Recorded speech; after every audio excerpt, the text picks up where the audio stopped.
The case against Kyle Rittenhouse seems pretty weak. I mean, it's pretty clear that he's being chased. The video evidence is a little bit too sketchy for any jury to reasonably convict him.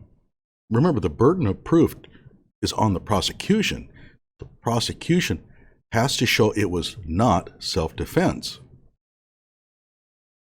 But most objective people, when looking at the video evidence, say, well, that kind of looks like self-defense to me. How are you going to get all 12 people on a jury to agree? So that got me thinking, why is it that the prosecution is pushing this? And I think I might know. Hello out there.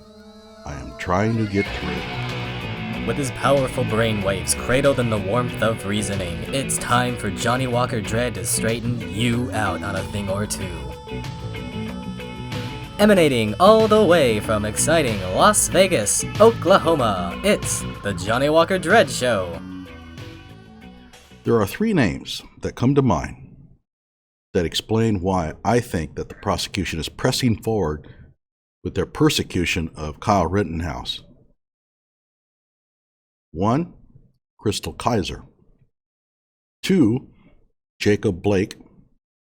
And 3, Jesus Medrano. Now, why is Crystal Kaiser an issue? Now, in case you don't know, Crystal Kaiser is a young black female who was arrested for murder. Apparently, she was being sex trafficked by an older white dude who no doubt abused her pretty badly. Oh, that's a given. She took a gun to his house and shot him to death. Now, her claim is that he was attacking her, raping her, in fact. And that may very well be the case, and so that's why we have trials, right, to determine what happened. And so she very well may have a good claim of self-defense. However, from the prosecution standpoint, this is a much stronger case than Kyle's. For one, she went to his house with a gun. Now everybody always complains, oh, Kyle shouldn't have been there that night. Well, she went to his house with a gun. Kyle, he had one of the rifles. He can't carry a rifle till he's 18. Well, she was armed with a pistol, a handgun. That's really illegal.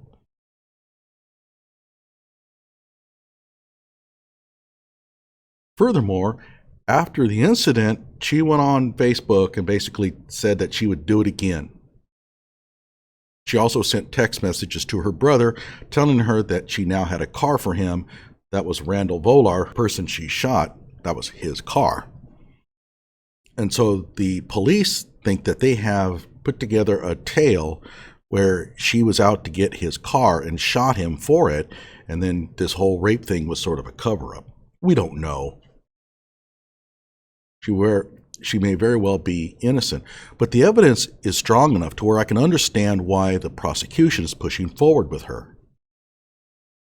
But now, suppose that they drop charges against Kyle Rittenhouse and she's convicted. Can you imagine the mayhem that will take place?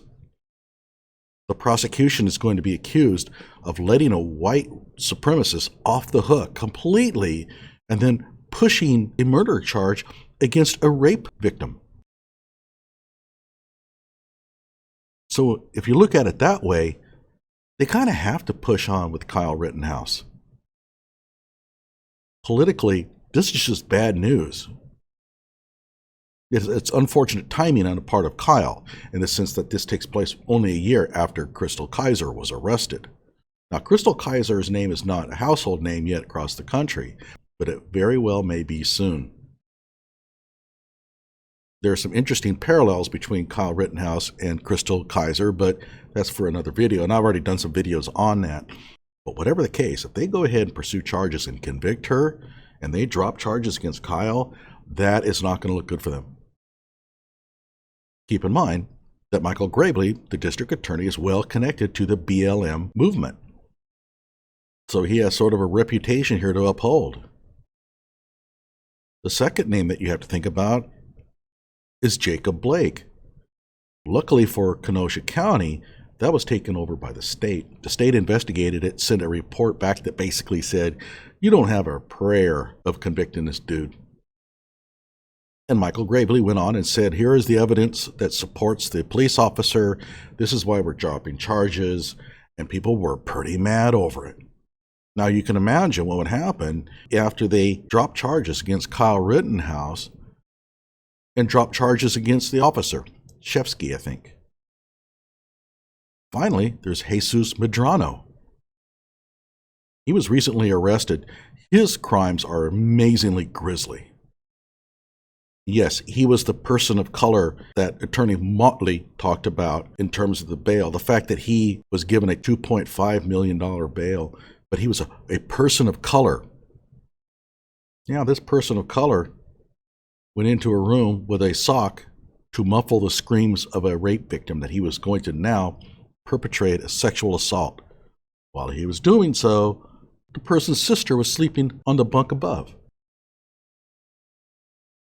His own daughter got to see the incident, and he carried along with him a machete in case his parents happened to try to interrupt him. They did, and he sliced them up, killed them both.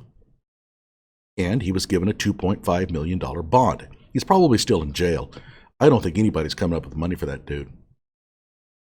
However, a lot of people are not looking into the actual act itself. They only know one thing: person of color, accused of murdering two people, just like Kyle. So what happens if the district attorney pursues charges against him and even convicts him?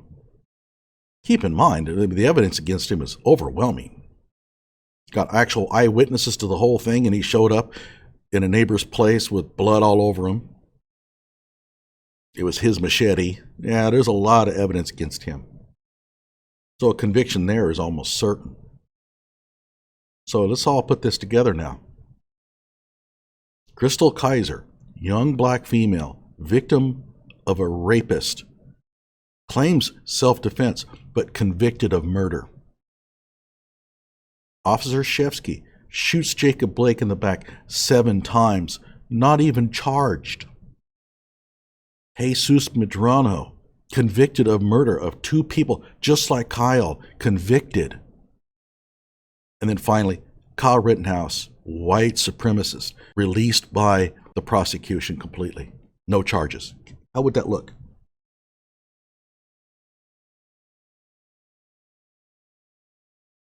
The narrative is that Kyle Rittenhouse went out looking for people to kill, found some Black Lives Matter protesters who were just minding their own business, gunned them down, and then all of a sudden the prosecution drops charges against him? How's that going to look? My gut feeling is that the prosecution's pushing forward on this for political reasons. They just really can't handle the PR hit if they drop charges against Kyle Rittenhouse. And yeah, they'll do everything they can to convict, but ultimately I think that they know they're up against a real challenge here. We'll know one thing: if ADA Binger is leading the prosecution on trial day, they've given up. If Michael Gravely is leading the prosecution's team in court, then I'll say, okay, they're trying for a conviction here. But if it's Binger, they have given up. I don't know. Tell me what you think. Plausible? Subscribe to my channel. Hey, and like my video too. I thought this was a good one.